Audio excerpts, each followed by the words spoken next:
दोस्तों, आज की हमारी यह कहानी एक रमेश नाम के 22 साल के युवक की है, जो एक प्राइवेट जॉब करता था, जिसे भूत प्रेत में बिल्कुल भी विश्वास नहीं था।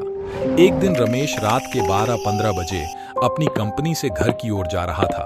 रात काफी ज्यादा हो गया था, जिसके कारण उसे ऑटो या बस नहीं मिल पा रहा था और अब खाली एक बस बाकी थी। इसलिए रमेश वहीं बस स्टॉप में बस का इंतजार कर रहा था कि तभी वहां पर एक बाबा आ जाता है, जो रमेश के बगल में खड़ा हो जाता है।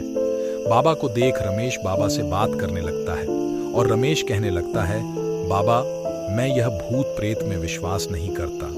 मेरे ख्याल से यह भूत प्रेत एक भ्रम होते हैं और कुछ नहीं। जिसे सुन बाबा उसे समझाने लगते हैं, देखिए बेटा, अगर तुम भूत प्रेत में विश्वास नहीं करते तो कोई बात नहीं, पर ऐसा मत कहो कि भूत प्रेत नहीं होते।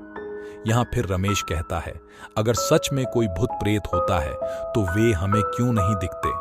जिसे सुन बाबा रमेश को अपने साथ चलने के लिए कहता है और रमेश को शमशान घाट ले जाता है। यहाँ बहुत सारी लाशें जल रही थीं, जिसे देख रमेश अब धीरे धीरे डरने लगता है। जहाँ फिर वे बाबा ने उसको एक ऐसे स्थान पर बैठाया जहाँ कुछ समय पहले की लाश जली थी। फिर उस बाबा ने जमीन में एक कील गढ़ा दिया और उसने सफेद धागे को उसमें बांधकर उस धागे के अंतिम डोर को रमेश को पकड़ा दिया और उसके चारों ओर बतासा फैला दिया और रमेश को सावधान किया और कहा कि कुछ समय में इस बतासे को खाने के लिए आत्मा आएगी और इस बतासे को खाकर यहाँ से चली ना जाए जब तक तुम इस धागे को मत छोड़ना।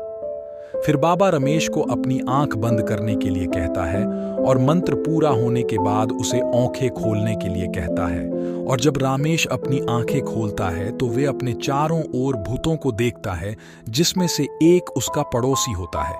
इसे देखने के बाद रमेश डर जाता है और अब वे बाबा भी वहां नहीं होता, जिस कारण रमेश के हाथ से वे धागा छूट जाता है।